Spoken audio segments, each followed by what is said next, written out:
Oke. Assalamualaikum warahmatullahi wabarakatuh. Selamat pagi, salam berjumpa kita di ruang cakap di desa.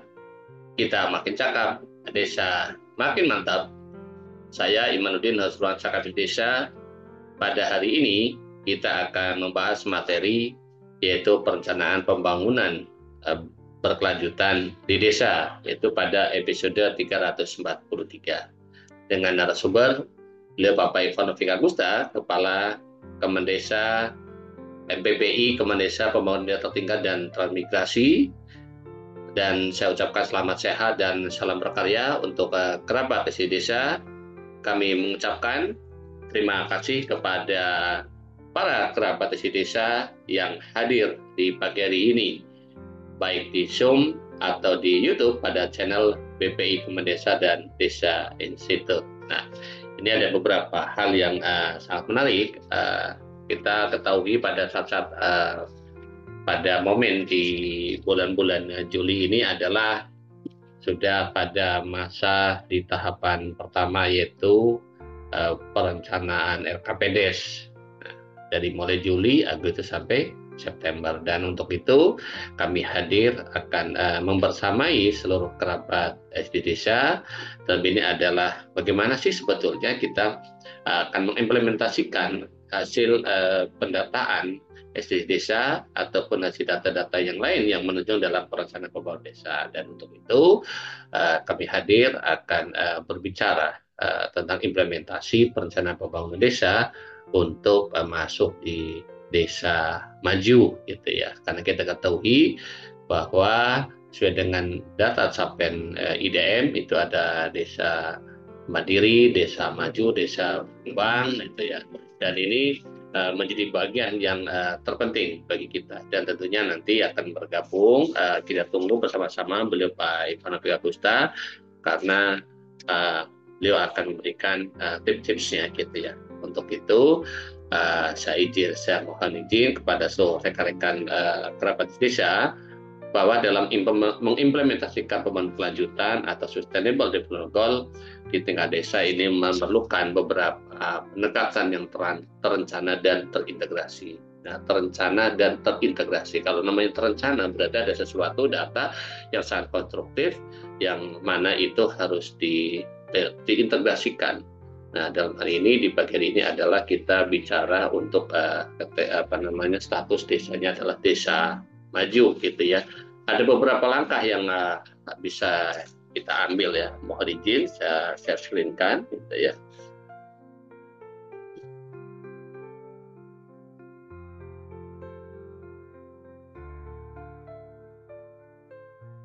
Ya, udah bisa terbaca ya.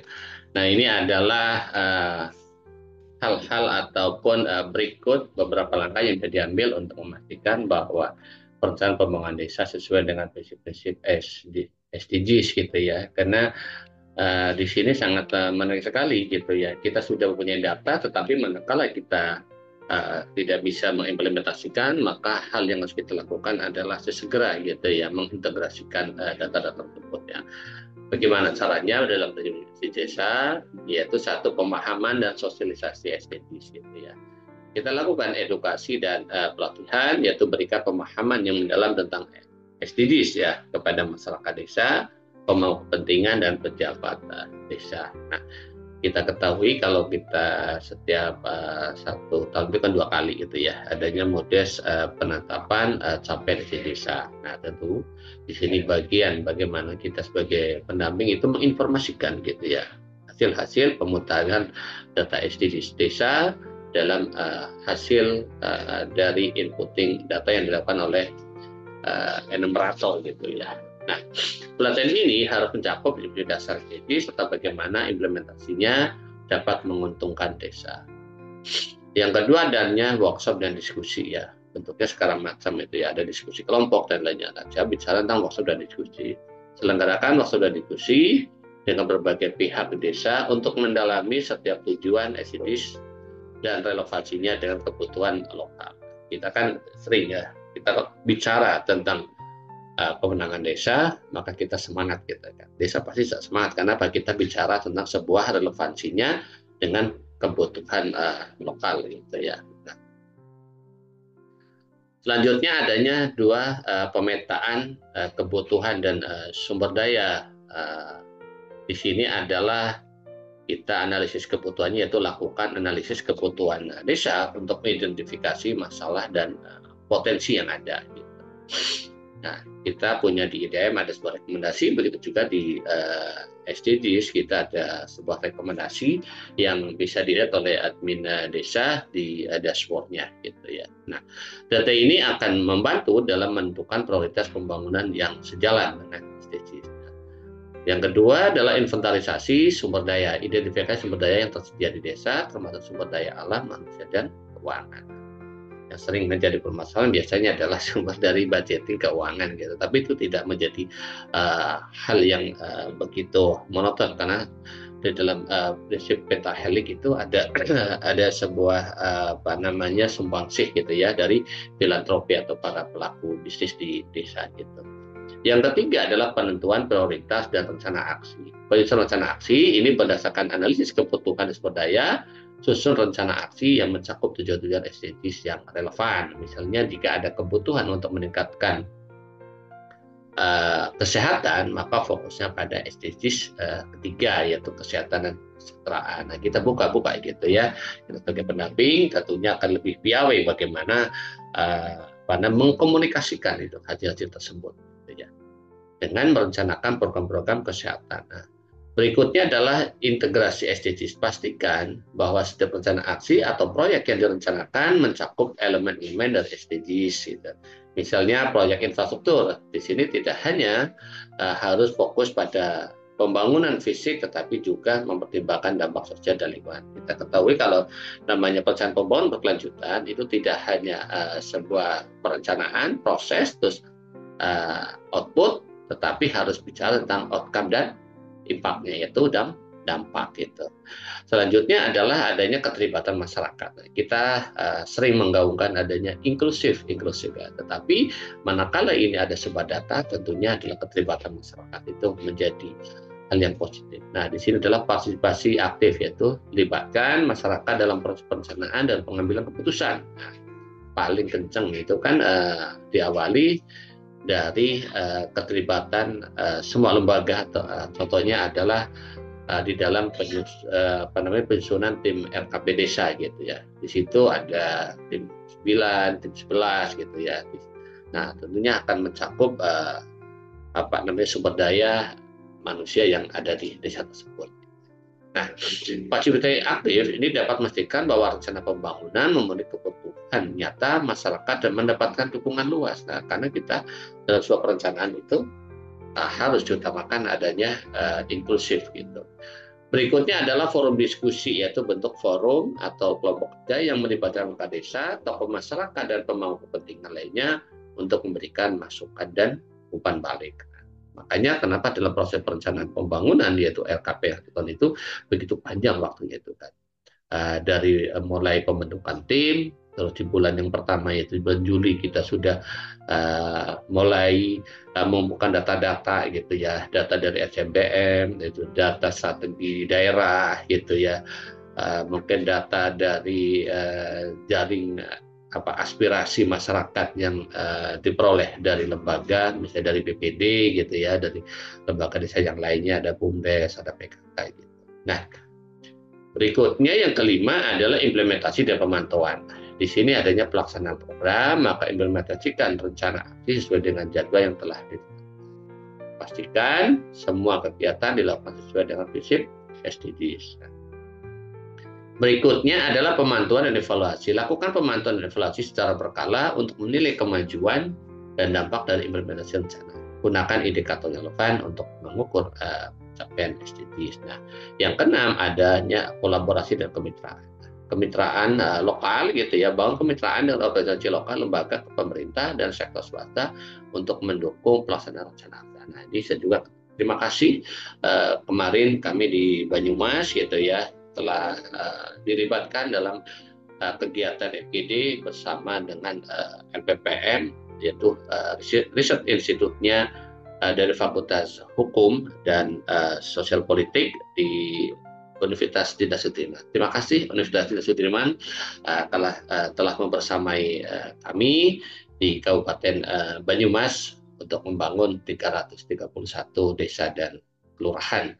Karena kemarin di FGD juga hadir beliau dari Kepala Bapedalitbang, yaitu Bapak Dedi Nur Hasan, STMSI, yang juga di situ juga hadir. Terima kasih Pak Arief Trianto sebagai Kepala Dinsos Permades kemarin berbicara tentang strategi bagaimana Dinsos Permades itu mendukung mewujudkan upaya daripada program yang masuk ke desa itu adalah terintegrasi dalam SDGs. Juga dari beliau Dr. Tri Mulyaningsih, yaitu kebetulan beliau adalah sebagai akademik juga adalah ketua BPD Desa Rosari. Maturnuwun Bu Tri kemarin terlibat dalam proses FGD, dan ini menjadikan bagian terpenting bagaimana ada sebuah kolaborasi dan kemitraan yang menuju harapan yang positif gitu ya.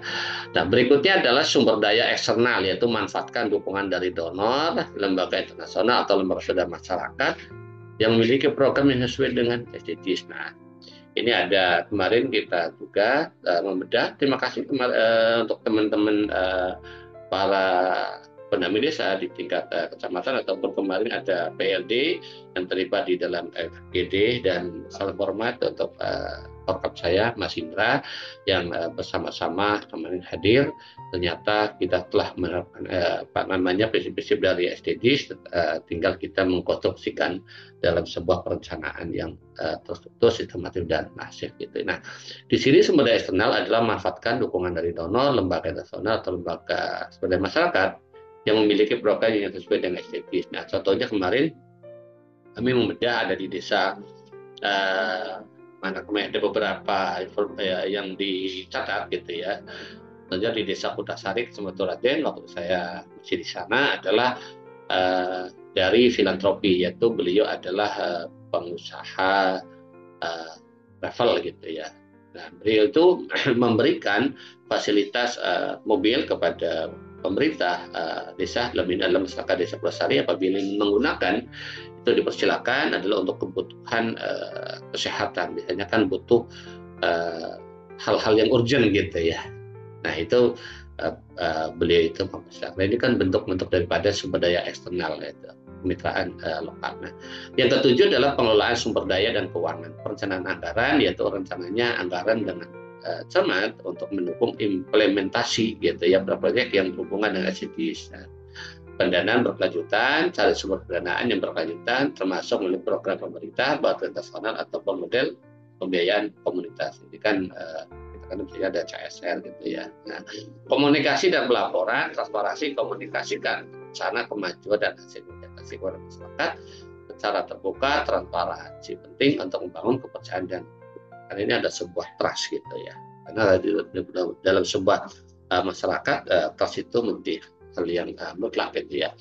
Berikutnya adalah pelaporan, yaitu buat laporan berkala tentang pencapaian dan tantangan yang dihadapi serta pelajarannya. Nah, ini adalah bagian upaya secara pribadi dan berikhtiar gitu ya untuk mencapai ke pembangunan yang berkelanjutan gitu. Nah, untuk itu kita juga akan majukan hal yang pada sebuah tadi disampaikan adalah untuk yang desa mandiri gitu ya. Izin untuk desa maju, maaf ya, tidak lupa. Di sini adalah ada ya, sudah bisa diterima. Ini untuk implementasi perencanaan pembangunan dan desa berkelanjutan untuk desanya adalah desa maju gitu ya. Apa sih yang harus kita lakukan gitu ya? Untuk yang pertama gitu ya. Nah, ini adalah untuk capaian SDGs yang pertama itu adalah desa tanpa kemiskinan gitu ya. Nah, tujuannya adalah mengentaskan kemiskinan di desa. Apa yang harus kita lakukan? Tadi ada kita ada penjelasan di depan. Maka tujuan jelasnya adalah mengentaskan kemiskinan di desa, yaitu pertama yaitu mengidentifikasi penduduk miskin. Apa yang harus kita lakukan gitu ya? Kita sebagai pendamping ataupun pemerintah desa dan yang terlibat di dalam perencanaan pembangunan berkelanjutan di desa, yaitu untuk menuntaskan desa tanpa kemiskinan, yaitu setelah identifikasi orang miskin, yang pertama melakukan pendata dan verifikasi penduduk miskin. Dari data-data kan bisa terlihat penduduk miskin yang di desa tersebut. Nah, yang kedua adalah menggunakan aplikasi data terpadu data sosial DTK. Namanya adalah bentuk adanya konsolidasi. Kan? Walaupun kita udah tahu gitu ya hasilnya seperti ini, tentunya data-data yang lain juga harus dikonsolidasikan. Yang kedua adalah program bantuan sosial, yaitu menyalurkan bantuan langsung tunai BLT dan keluarga korban. Yang kedua adalah mengadakan pelatihan keterampilan kerja dan wirausaha.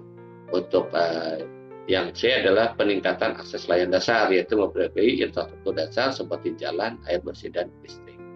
Ini adalah bagaimana desa maju itu dalam upaya mewujudkan capaian SDGs ke-1, itu desa tanpa kemiskinan. Selanjutnya untuk yang kedua adalah desa tanpa kelaparan gitu ya. Tujuannya ini adalah menghapus kelaparan dan malnutrisi gitu. Yaitu dengan cara pertanian berkelanjutan. Kita kenal dalam prinsip-prinsip ini harus memiliki outcome dan dampaknya. Nah, untuk pertanian berkelanjutan yaitu meningkatkan kapasitas petani melalui pelatihan. Yang kedua adalah membangun sistem irigasi yang efisien. Nah, untuk irigasi yang biasa dibangun oleh desa adalah irigasi tersier gitu ya. Yang berikutnya yang B adalah diversifikasi berpangan. Nah, kita ketahui kalau di sini adalah adanya lokasi irmak gitu yang minimal 20% gitu ya. Caranya gimana? Yaitu mengembangkan kebun pangan desa dan peternakan kecil. Jadi skupnya adalah bagaimana kita itu dalam pendampingan adalah mengimplementasikan gitu ya dengan potensi yang ada di desa. Makanya kalau sebahasanya adalah mengembangkan kebun pangan desa dan peternakan kecil. Kita kenal adanya KRPL gitu ya, pemanfaatan pekarangan rumah gitu ya. Yang kedua adalah mendorong pemanfaatan pekarangan rumah untuk tanaman pangan. Nah, tapi yang kita sebutkan ada di kami itu ada asmatoga gitu ya. Terus yang C adalah program gizi dan kesehatan, yaitu mengadakan posyandu dan pemberian makanan tambahan PMT untuk balita dan ibu hamil. Ini yang sering menjadi prioritas biasanya di dalam capaian penuntasan Perpres 72 tahun 2021. Ini untuk program pengadaan posyandu dan pemberian makanan tambahan untuk balita dan ibu hamil itu menjadi hal yang fokus gitu ya. Yang ketiga adalah SDG desa ketiga, yaitu desa sehat dan sejahtera gitu ya. Tujuannya adalah meningkatkan kesehatan dan kesejahteraan masyarakat desa. Apa yang harus dilakukan oleh desa maju? Itu adalah fasilitas kesehatan, gitu. Membangun dan memperbaiki puskesmas dan posyandu. Kalau puskesmas itu kan bagian dari pemerintah daerah, gitu ya. Berarti kita yang harus sifatkan di posyandunya ataupun di PKD, gitu ya. Yang kedua adalah menyediakan tenaga medis yang cukup dan berkualitas. Nah, dalam hal ini tentunya ada kadang-kadang nggak di dan bahkan gitu ya di IDM itu ada sebuah pertanyaan itu ada berapa tenaga medis selain dokter dan bidan desa. Ini kan dalam upaya desa itu akan memenuhi sebuah kebutuhan capaian di SDGs 3. Makanya biasanya nanti akan didatakan. Yang kedua adalah B itu program kesehatan masyarakat, yaitu melaksanakan kampanye kesehatan, vaksinasi dan pencegahan. Bentuk-bentuk kampanyenya ya berbagai macam yang bisa dilakukan gitu ya. Misal gitu ya imunisasi gitu ya, imunisasi massal gitu ya. Terus bisa ada spanduk gitu ya, ada seruan, mungkin surat gitu ya. Terus kadang ada video gitu. Dan ada mungkin kepada rekan-rekan luas itu untuk penyebaran hal ini bisa mungkin dengan kegiatan olahraga dan kesenian. Yang kedua adalah program penjualan gizi dan kebersihan lingkungan. Gitu. Nah, ini harus kita piawai gitu ya. Apabila kita ada sebuah keterbatasan, maka siapa sebetulnya harus kita gandeng di dalam program penjualan gizi dan kebersihan lingkungan. Misalnya dengan dinas kesehatan, dalam hal ini yang paling dekat adalah puskesmas gitu ya, di tingkat kecamatan ataupun kalau kita punya channeling dengan aktivis-aktivis lembaga swadaya masyarakat yang konsen pada kesehatan. Yang C adalah kesehatan lingkungan, yaitu pengelolaan sampah dan limbah desa secara terintegrasi. Karena ini menjadi masalah klasik gitu ya. Kita kan mengenal adanya IKL itu ya. Jadi biasanya kan ada sebuah pertanyaan gitu. Apakah masyarakatnya atau desa itu memiliki gitu ya pengelolaan sampah ataupun pengolahan. Ini kan bagian untuk mencapai situ. Lanjutnya, untuk SDGs desa keempat, yaitu pendidikan desa berkualitas. Tujuannya adalah memastikan pendidikan yang berkualitas dan inklusif, gitu ya. Nah, yang harus dilakukan oleh Desa Maju adalah pertama adalah penyelesaian di fasilitas pendidikan, yaitu membangun dan memperbaiki sekolah dasar dan menang sesuai kewenangannya. Ya, nah, dalam ini kan karena kewenangannya itu di dinas, gitu ya, maka kita sampaikan kepada OPD yang terkait, gitu ya. Paling kalau hal-hal semacam ini adalah untuk tingkat di PAUD gitu ya, non formal itu ya, non formal milik desa itu harus dikuatkan gitu ya, ataupun dengan non formal bukan milik desa juga harus digandeng oleh pemerintah desa dalam hal memastikan pendidikan yang berkualitas dan inklusif. Yang kedua adalah menyediakan sarana belajar yang memadai seperti perpustakaan, laboratorium, sekolah. Nah, kalau yang perpustakaan itu kan juga itu ya. Kemudian ada literasi desa. Itu dalam hal ini perpustakaan desa, kalau yang belum memiliki gitu ya di Desa Maju segera ya. Ini karena ini ada bagian daripada pemenuhan fasilitas pendidikan. Yang kedua adalah peningkatan kualitas guru gitu ya.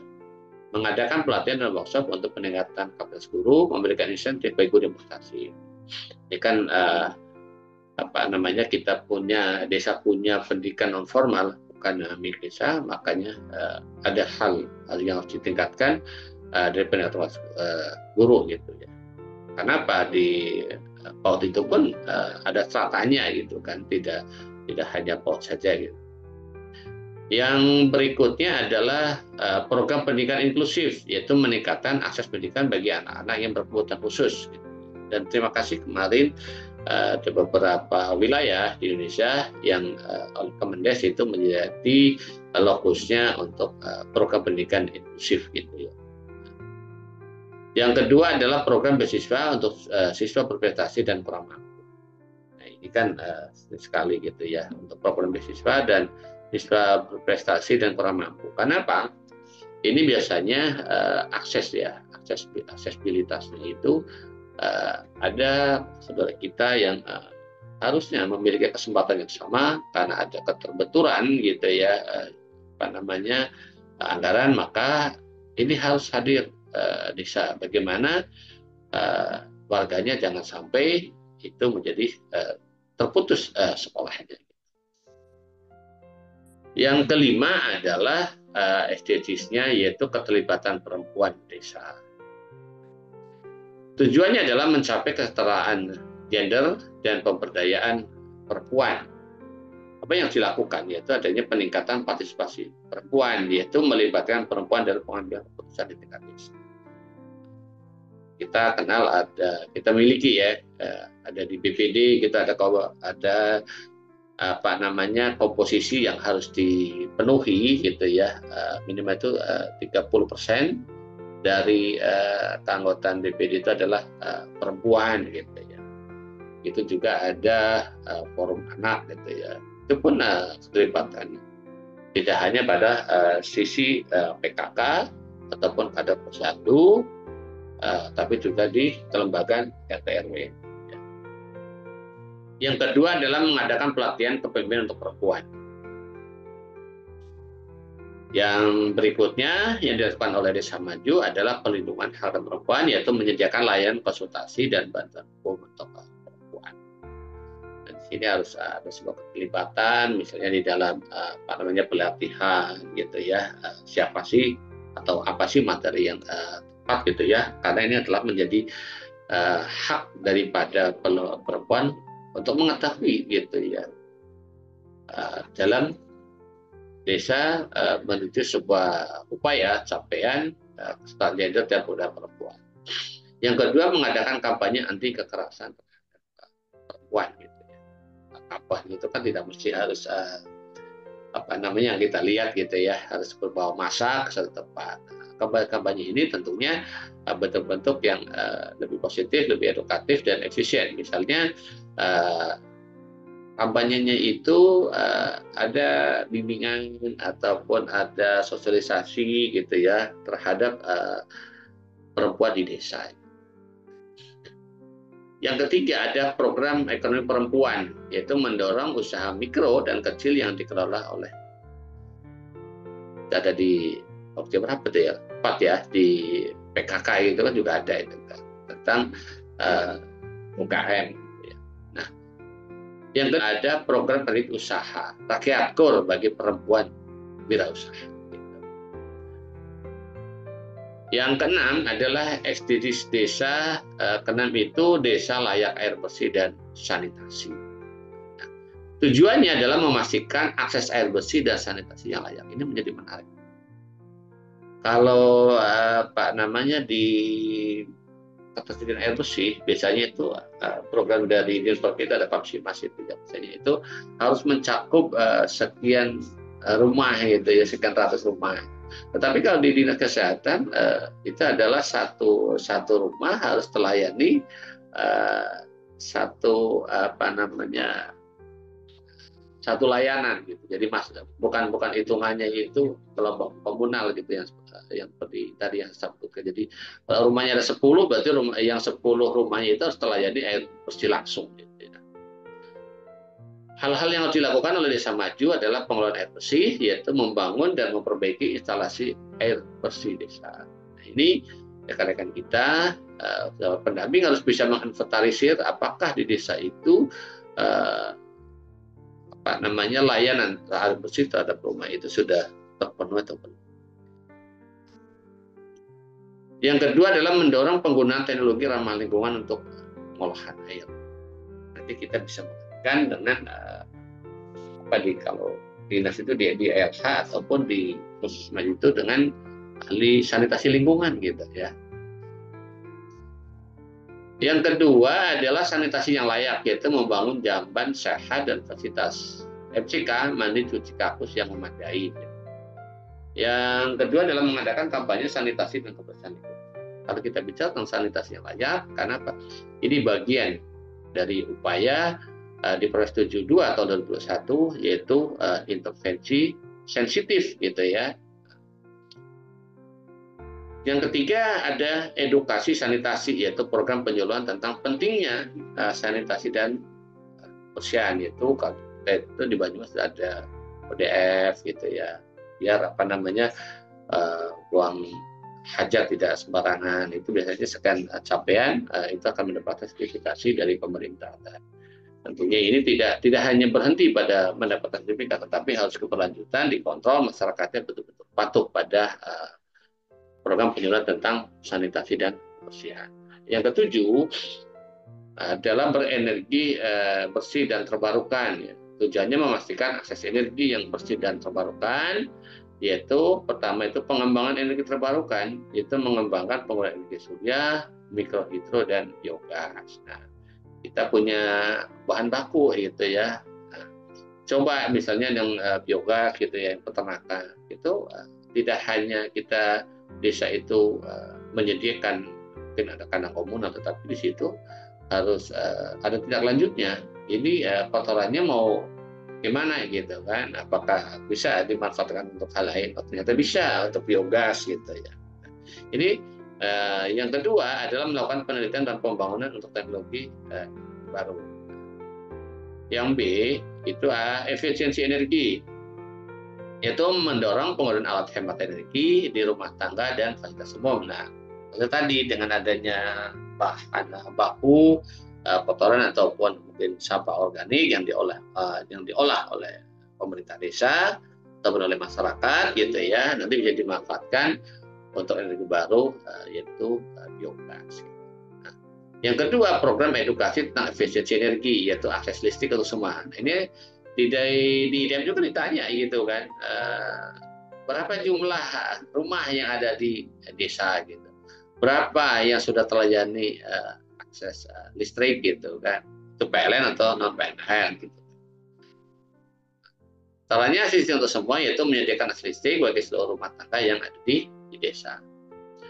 Yang ke-8 yaitu adalah pertumbuhan ekonomi desa merata gitu. Tujuannya adalah meningkatkan pertumbuhan ekonomi dan kesempatan kerja yang layak. Gimana caranya desa hadir sebagai desa maju dalam tujuan SDGs ke-8 yaitu pemberdayaan ekonomi masyarakat, yaitu mengembangkan usaha mikro, kecil dan menengah UMKM di desa.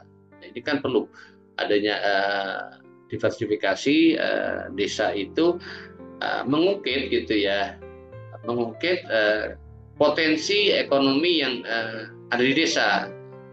Makanya kemarin ada kegiatan telah launching, terima kasih Kemendes yang melaunchingkan adanya vokasi gitu ya. Kemarin dibahas oleh teman kita yaitu Caitong gitu. Ini kan sebetulnya arahnya salah satu ke situ. Gitu. Yang kedua, mendorong pembentukan koperasi desa dan BUMDes gitu.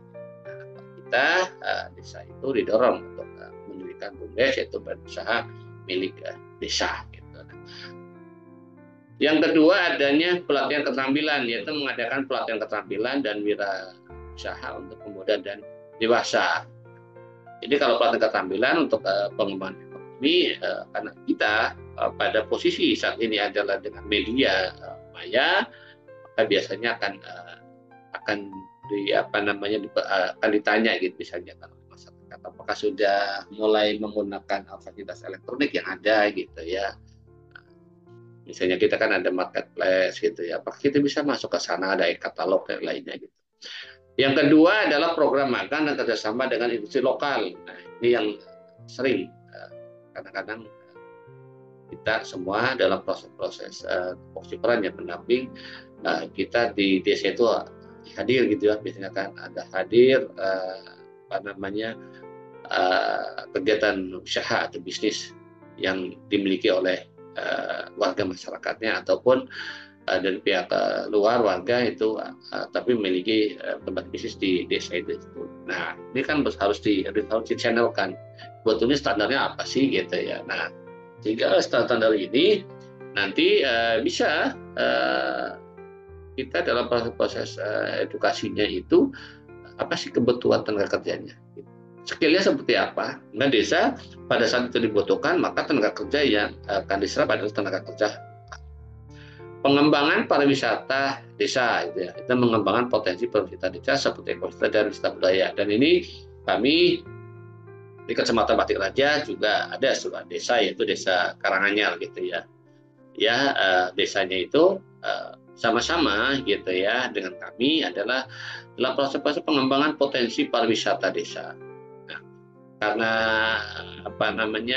desanya itu dan masyarakatnya sangat antusias ingin adanya wisata yang bisa dikelola desa, yaitu sehingga dalam proses ini tahun ketiga yaitu membangun wisata untuk edukasi yaitu kolam renang gitu, karena nantinya dia memiliki target untuk mendatangkan pelatih gitu ya.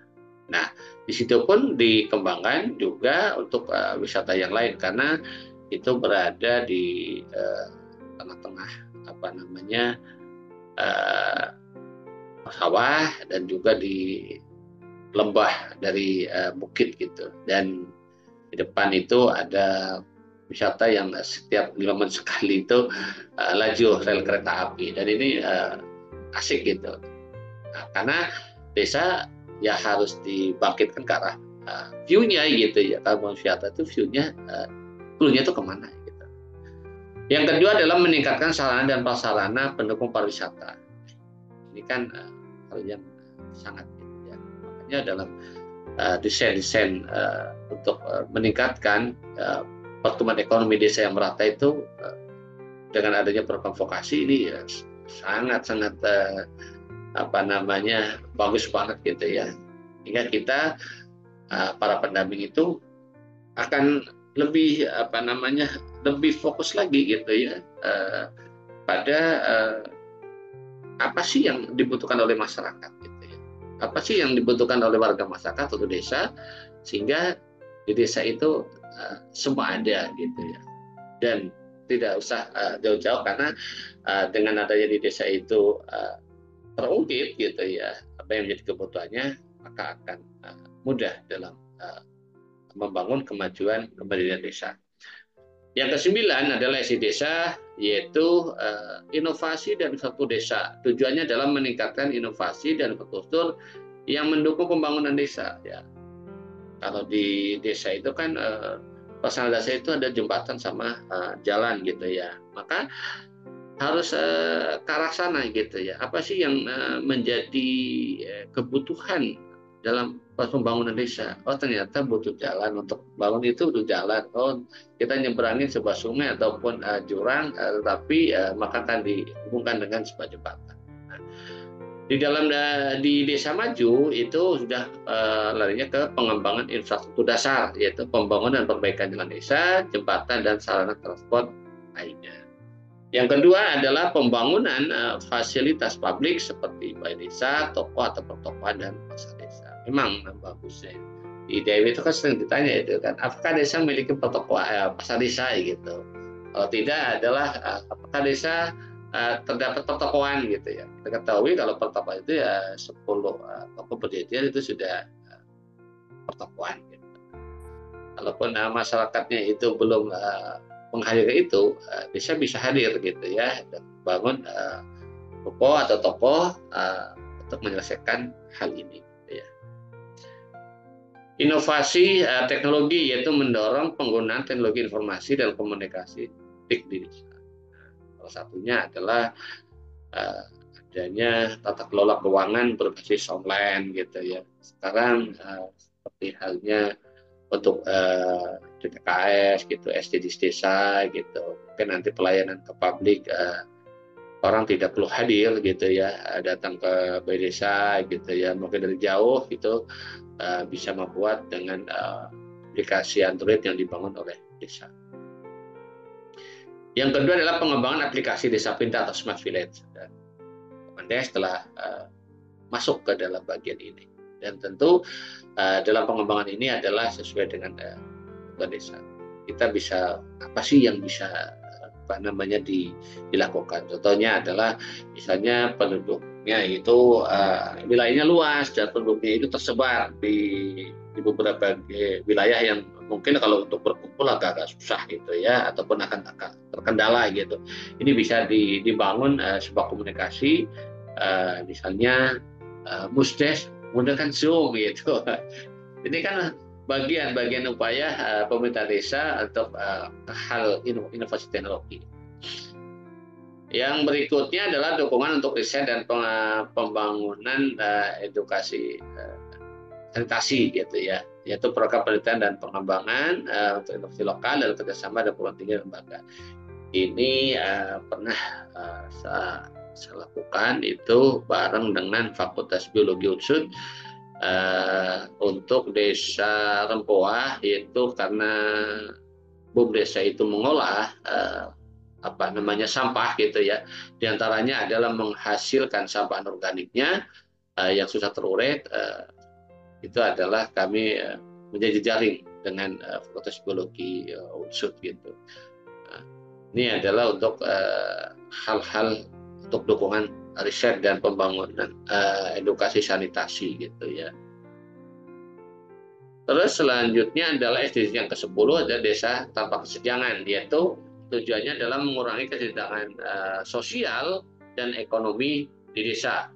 Apa yang harus dilakukan oleh desa maju, yaitu pemerataan pembangunan, yaitu mengembangkan program pembangunan yang inklusif dan berkeadilan gitu. Ini perlu ada data-data yang lebih updating gitu ya, karena untuk perencanaan desa maju kita membutuhkan pengembangan perkembangan yang inklusif dan berkeadilan, tentunya kita harus lebih cermat terhadap melek data yang ada di desa itu sendiri. Yang kedua adalah menyediakan layanan dasar yang merata di seluruh wilayah desa. Layanan dasar itu apa aja? Ya, baik layanan dasar pendidikan, kesehatan, gitu ya, transportasi gitu. Yang kedua adanya pemberdayaan kelompok rentan gitu ya. Ya, program khusus untuk penyandang disabilitas, lansia dan kelompok rentan lain. Ini yang sering gitu ya, sering sekali kurang tersentuh gitu ya untuk pemberdayaan kelompok rentan, tetapi saya pernah tahun 2023 gitu ya di Desa Kudasari. Terima kasih Bu Mal telah mengajari saya sendiri gitu ya, pemberdaya sosial masyarakat gitu. Beliau itu mendampingi dan mengedukasi, memberikan kesempatan bagi kelompok rentan ini, yaitu dikumpulkan gitu ya, terus ditanya kesukaannya apa gitu. Oh, ternyata kesukaannya ada yang sablon gitu. Ya udah diajarkan tentang sablon gitu. Dan itu ternyata bisa memberikan dampak positif yang tinggi gitu. Yang kedua adalah meningkatkan akses terhadap layanan kesehatan, pendidikan, pekerjaan. Ini kan contoh sekarang ada ILP ya, integritas layanan primer gitu. Ini kan bagian daripada desa hadir dalam peningkatan akses terhadap layanan kesehatan, pendidikan dan pekerjaan pendidikan. Nah, tadi gitu ya, mungkin ada sekolah-sekolah yang berbasis yang untuk kelompok rentan gitu ya, yang disabilitas gitu, ataupun di pekerjaan. Nah, makanya dalam hal ini adanya pemberdayaan kelompok rentan. Yang ketiga adalah penguatan sosial, yaitu mengadakan kegiatan sosial yang melibatkan seluruh lapisan masyarakat. Mungkin PKTB ya yang sering dilakukan gitu ya oleh pemerintah desa dalam pemanfaatan dan prioritas penggunaan dana desa, itu PKTB. Itu kan sifatnya inklusif. Nah, itu lokus penerimanya sebetulnya adalah untuk melibatkan seluruh masyarakat, lapisan masyarakat salah satunya gitu ya. Mungkin kalau enggak ada di kami itu ada istilah gugur gunung gitu ya, kerja bakti gitu ya dalam momen tertentu, karena di IDEM juga ditanyakan berapa kali ya ada kegiatan gotong royong di desa gitu kan, nggak mungkin sekali ya, pasti akan lebih dari itu. Dan teknis di lapangan ya itu tadi, mungkin ada bahasa gugur gunung, kerja bakti gitu ya, ada bersih kali itu dan lainnya, mungkin ada namanya gerebek suran, banyaklah seperti itu. Yang kedua adalah program gotong royong dan solidaritas sosial. Ini tadi saya sampaikan. Yang 11 adalah SDGs desa, yang ke-11 yaitu kawasan pemukiman desa aman dan nyaman. Ya. Tujuannya adalah membangun permukiman desa yang layak, aman dan berkelanjutan. Nah, ini yang harus mulai gitu ya, adanya perencanaan tata ruang. Karena daerah punya tata ruang, desa pun punya tata ruang. Karena ini bagian dari desa mengaktualisasikan kewenangan desa yang dimiliki. Gitu ya. Saya ingin misalnya sering ada pertanyaan itu kan, apakah desa itu memiliki kawasan pertanian gitu ya, yang ternyata tapi berkelanjutan gitu. Nah, ini kan harus dituangkan dalam regulasi, misalnya perdes gitu ya. Nah, sehingga nanti masyarakat itu paham. Yang aplikasinya itu misalnya rancangan tata ruang desa yang berkelanjutan. Yang kedua adalah pengendalian pemanfaatan lahan dan bangunan. Ini ada sekarang itu sudah ada namanya perhutanan sosial, pemanfaatan lahan hutan yang ada di desa gitu ya. Dan isunya di tahun 2025 juga dalam tujuan SDGs yang ke-11 itu adanya penyusunan tata ruang desa, berarti pengadaan lahan dan bangunan adalah untuk hutan sosial. Ya. Yang B adalah pengembangan pemukiman, yaitu pembangunan rumah layak huni bagi masyarakat yang kurang mampu. Nah, kalau di dan penggunaan dana desa, batasnya adalah maksimal 10 juta untuk pembelian materi. kami yang ada di tingkatan para pendamping di tingkat kecamatan ataupun lokal desa memohon ini memohon semoga nanti di prioritas penggunaan desa untuk RTLH-nya dinaikkan tidak 10 juta yaitu minimal ya 15 juta gitu. Karena kalau dihitung tidak cukup dan ada sebab psikis gitu ya. Ini nggak cukup gitu kan sehingga desa agak-agak sulit gitu ya untuk mengalokasikan 10 juta walaupun dalam bahasa lainnya itu adalah nanti kan ada swadaya betul gitu, swadaya misalnya yang tukang ataupun nanti tapi tidak bisa menjangkau keseluruhan di generalisir bahwa itu ada semua gitu. Sehingga kalau misalnya 10 jadi 15 juta akan minimal itu akan tercover gitu cepat. Yang dua adalah peningkatan kualitas lingkungan pendidikan seperti taman dan ruang terbuka hijau. Ini desa harus menjadikan ke arah sana, misalnya peningkatan daripada lapangan yang dimiliki oleh desa. Itu difasilitasi hal-hal yang jadikan warganya itu bisa berkumpul nyaman di situ. Yang C adalah mitigasi bencana, yaitu program mitigasi dan adaptasi bencana alam seperti banjir dan longsor gitu. Jadi yang sering gitu kan. Kalau yang daerah pemukiman yang agak-agak sudah lebih ke arah pemukiman yang tertata itu adalah yang kebakaran rumah itu. Edukasi masyarakat tentang kesiapsiagaan bencana. Gitu. Selanjutnya adalah SDGs desa ke-12 yaitu konsumsi dan produksi desa sadar lingkungan, yaitu tujuannya adalah mendorong pola konsumsi dan produksi yang ramah lingkungan, yaitu pengelolaan limbah, yaitu program pengelolaan sampah terpadu dan daur ulang. Ini kan nanti lama-lama akan menjadi sebuah ekonomi sirkuler gitu ya, dari mulai sampah nanti akan termanfaatkan akses daripada sampah baik organik atau non-organik, mungkin yang organik yang pernah saya tayangkan juga di ruang cakap BCC adalah untuk pengolahan sampah organik gitu ya, untuk dengan penggunaan maggot PS lalat gitu ya, nanti untuk bisa untuk pakan gitu ya. Yang kedua adalah edukasi tentang pengurangan, yaitu pengurangan penggunaan kembali dan daur ulang ya, reuse, reduce dan recycle. Yang kedua adanya pertanian berkelanjutan, yaitu menerapkan praktek pertanian organik dan ramah. Kita di desa itu sudah mulai ya trending ataupun viral gitu ya, greenhouse gitu ya, pertanian milenial gitu ya.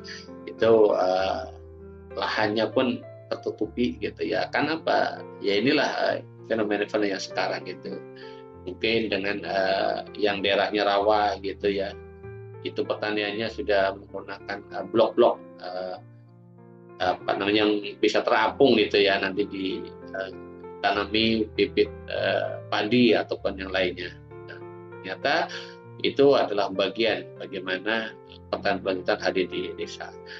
Yang kedua adalah penggunaan pupuk dan pestisida alami, yaitu pemanfaatan misal gitu ya, pemanfaatan burung hantu gitu. Ini kan misal seperti kami itu di desa Karanganyar.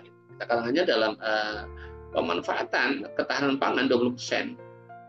Beliau itu menangkarkan burung hantu gitu ya. Dan itu bisa melayani aksesnya sampai berapa kemarin saya hitung ada 20 hektar gitu ya. Dan ini kan tidak merusak lingkungan. Dan di situ malah terjadi sebuah simbiosis mutualisme. Yang berikutnya adanya konsumen cerdas, yaitu kampanye tentang konsumsi yang terjawab. Yang kedua adalah promosi produk lokal dan ramah lingkungan. Untuk capaian SDGs ke-13 itu desa tanggap perubahan iklim gitu. Tujuannya adalah meningkatkan ketanggapan desa terhadap perubahan iklim, yaitu atau ada adaptasi perubahan iklim, yaitu meningkatkan kapasitas masyarakat untuk adaptasi terhadap perubahan iklim. Yang kedua adalah mengembangkan program pertanian dan pertanian tahan iklim, Kedua, pengurangan emisi, yaitu mendorong penggunaan energi terbarukan dan ramah lingkungan. Yang kedua, program penghijauan dan pelestarian hutan desa yang tadi saya sampaikan. Nanti bisa yang desa-desa yang memiliki hutan desa itu bisa dimanfaatkan dengan adanya, contohnya adalah perhutanan sosial gitu ya. Edukasi iklim, yaitu penyuluhan tentang dampak perubahan iklim dan cara mitigasinya. Yang kedua adalah melibatkan masyarakat dalam aksi iklim seperti penanaman pohon itu ya, baik itu yang di lingkungan darat ataupun di lingkungan pantai gitu. Yang ke-14 adalah SDGs 14 itu Desa Peduli Lingkungan Laut, tujuannya adalah melindungi dan melestarikan ekosistem laut dan pesisir. Apa yang harus dilakukan yaitu untuk Desa Maju adalah pengelolaan sumber daya laut, yaitu program konservasi dan rehabilitasi ekosistem laut. Yang kedua adalah mendorong praktek penangkapan ikan yang berkelanjutan. Langkah yang kedua adanya edukasi lingkungan laut, yaitu kampanye kesadaran lingkungan laut dan pesisir. Yang kedua melibatkan masyarakat dalam kegiatan bersih pantai. Dan tentunya nanti akan meningkatkan pada sebuah pariwisata bahari, yaitu mengembangkan pariwisata bahari yang ramah lingkungan dan promosi potensi wisata laut dan pesisir desa. Untuk yang ke-15 yaitu Desa Peduli Lingkungan Darat, yaitu tujuannya melestarikan ekosistem darat dan keanekaragaman hayati. Untuk Desa Maju ini bisa hadirkan adanya konservasi hutan desa, yaitu program rehabilitasi dan konservasi hutan desa. Yang kedua adalah meningkatkan kesadaran masyarakat tentang pentingnya. Dalam pengelolaan berikutnya adalah pengelolaan sumber daya alam, yaitu praktek pengelolaan sumber daya alam yang berkelanjutan, pengembangan ekowisata berbasis hutan dan alam, dan terakhir adanya edukasi lingkungan, yaitu penyuluhan tentang pentingnya pelestarian lingkungan, dan terakhir ada melibatkan masyarakat dalam kegiatan penghijauan konservasi.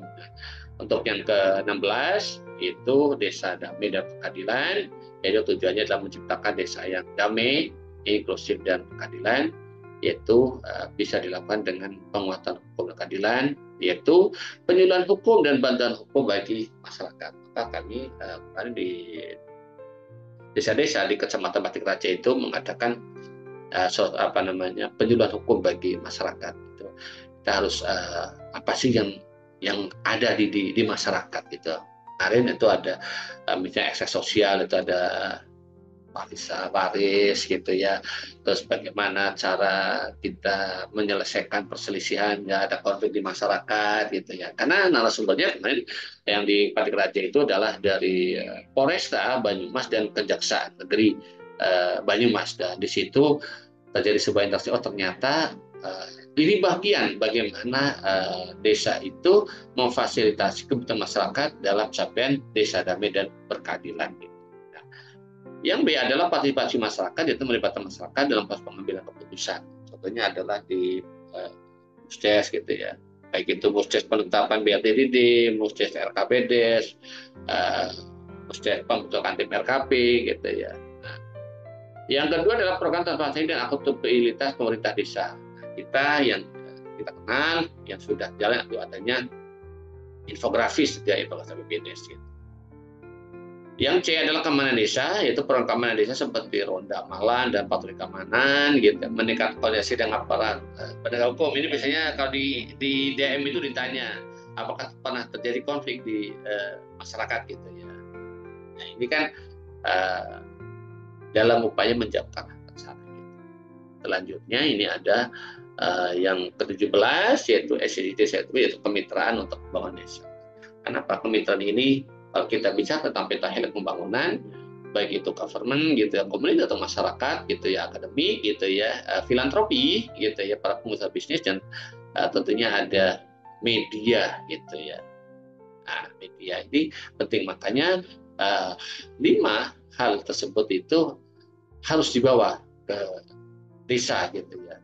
Tidak kita punya gitu kan, karena media yang kita sering, misalnya media sosialnya itu ada WA gitu ya, ada YouTube gitu ya, ada Instagram, macam-macam lah gitu. Itu dalam hal untuk penguatan apa yang dilakukan oleh desa dan bagaimana kita sebagai pendamping hadir di situ. Dan informasi-informasi ini sangat penting ditunggu oleh seluruh stakeholder yang konsentrasi terhadap pembangunan di desa. Sehingga pada saat kita melihat ada sebuah proyek informasi, maka pihak-pihak pemerintah akan cepat menangkap apa yang dibutuhkan oleh masyarakat. Kemitraan dengan pemerintah yaitu kerjasama dengan pemerintah daerah dan pusat untuk program pembangunan. Nah, kemarin di dalam FGD juga gitu disinggung bagaimana kemitraan itu harus hadir dan bagaimana kehadirannya, apa yang selama ini di desa yang telah dilakukan dan apa yang harus dilakukan oleh desa ke depannya. Kemarin di dalam FGD sampai dibahas ke arah sana. Yang kedua adalah mengakses dana dan bantuan teknis dari pemerintah. Selanjutnya adalah kemitraan dengan swasta, yaitu mendorong investasi dan kerjasama dengan sektor swasta. Yang kedua adalah program kemitraan dengan perusahaan untuk CSR dan corporate social responsibility. Dan terakhir adalah kemitraan dengan komunitas LSM, lembaga masyarakat, yaitu membangun jaringan dengan LSM dan komunitas lokal. Yang kedua adalah program kolaborasi untuk pembangunan kapasitas dan pemberdayaan masyarakat. Oke, terima kasih. Apa yang tadi saya sampaikan adalah bagian kita dalam pendampingan perencanaan pembangunan di desa secara berkelanjutan. Dan tentunya ini banyak hal yang harus kita diskusikan bersama-sama, dan saya mohon maaf gitu ya, sampai akhir kegiatan ini beliau Pak Van belum bisa bergabung, dan tentunya tidak mengurangi rasa hormat saya. Mungkin ada yang mau disampaikan kepada ini gitu ya di sesi Rabu pagi hari ini tentang perencanaan pembangunan berkelanjutan di desa. Begitu kan, kami persilahkan. Mungkin ada beberapa rekan kami yang hadir di sini. Ucapkan terima kasih. Di sini ada Pak Panuji. Mungkin ada yang mau disampaikan. Silakan Pak Panuji atas partisipasinya ada di pagi hari ini. Ya, terima kasih Mas Iman. Yang disampaikan Mas Iman itu kan mengingatkan kita, merefreshing kita kaitannya dengan konsep pembangunan berkelanjutan atau SDGs itu. Saya kira nanti yang perlu ditindaklanjuti kita itu Mas Iman. Konsepnya yang sudah paparkan tadi kan cukup rigid dan detail. Saya kira itu yang perlu bagi kita semuanya. Pertama ya, kita yang di TPP maupun di perangkat desa, kemudian tokoh masyarakat juga tadi, itu mengimplementasikan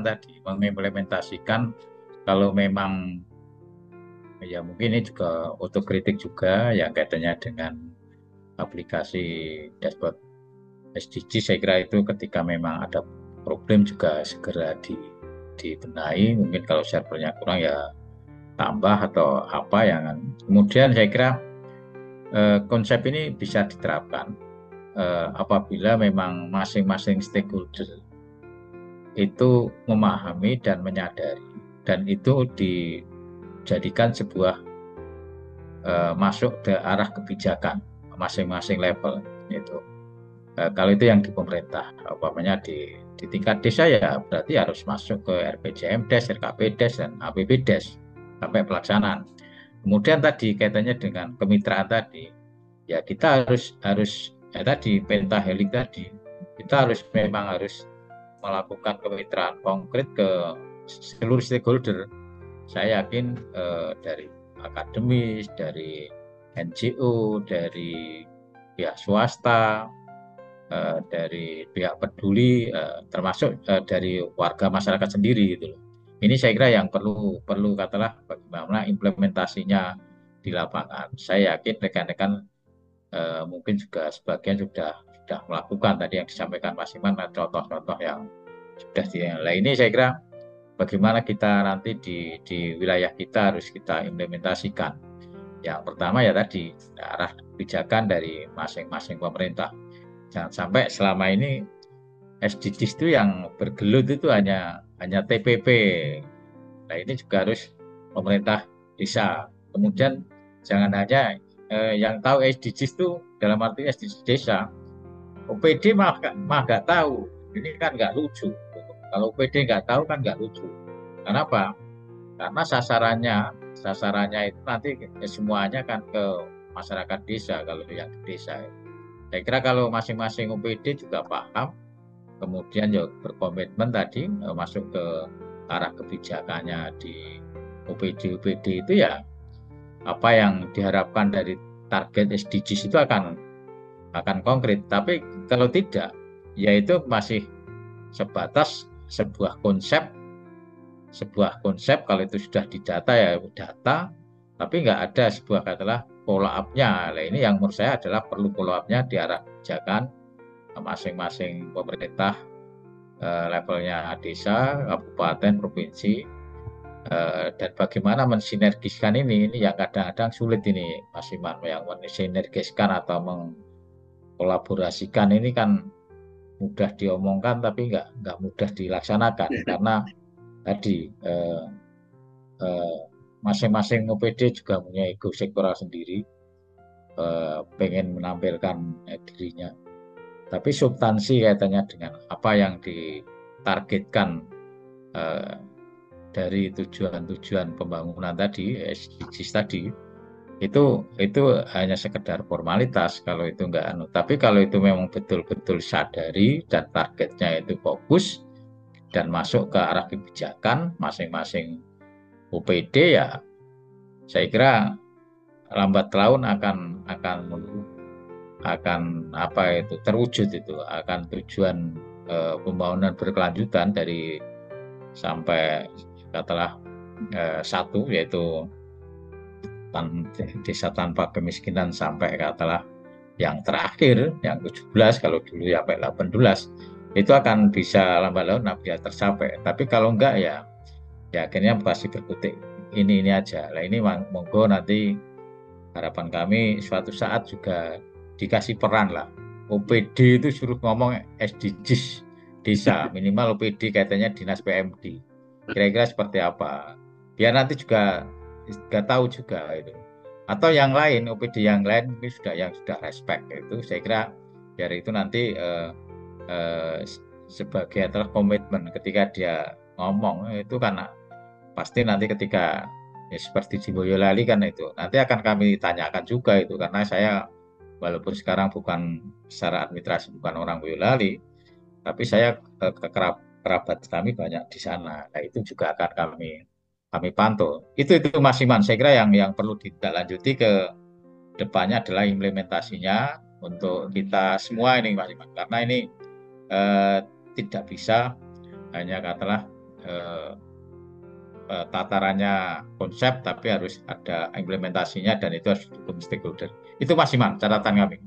Terima kasih Pak Ade atas responsifnya dan ini akan berimbas terhadap belanja khususnya dalam desa Pak Ade. Jangan sampai belanja dalam desa itu ya belanja gitu tapi tidak memiliki dampak. Jadi sekian miliar gitu ya dalam 1 tahun ataupun sekarang kan kalau dari 2015 ya berarti 10 tahun itu ya 10 tahun dan desa hadir apa sih yang sudah ada kalau kita bilang itu ada proyek perubahannya enggak gitu sehingga semoga apa yang tadi saya disampaikan gitu dan juga terima kasih Pak Ade atas responsifnya. Ini bagian bagaimana kita sebagai pendamping itu hadir dan memberikan hal sebuah catatan gitu ya. Jangan sampai ada tapi sebenarnya tidak ada, sebetulnya kita ada gitu dan itu terima kasih dan mohon maaf apabila tadi apa yang disampaikan oleh saya dan juga beliau Pak Ifat tidak bisa hadir sampai di akhir mohon maaf dan tentunya banyak sekali kekurangan dan disinilah di ruang KPS di desa kita bisa belajar untuk saling mengisi gitu ya dan terutama untuk Pak Devan Uji terima kasih besok kita berjumpa di hari Kamis. Untuk itu saya ucapkan terima kasih atas materi pada pagi hari ini tentang perencanaan pembangunan berkelanjutan di desa untuk kategori desa maju karena nanti ke depan ada untuk bagaimana sih untuk desa yang mandiri ataupun desa yang berkembang gitu ya. Untuk itu saya ucapkan terima kasih kepada seluruh kerabat desa yang hadir di pagi hari ini, baik di Zoom ataupun di YouTube. Selamat berjumpa kembali di ruang cakap SDGs Desa. Kita makin cakap, desa makin mantap. Salam SD Desa. Assalamualaikum warahmatullahi wabarakatuh.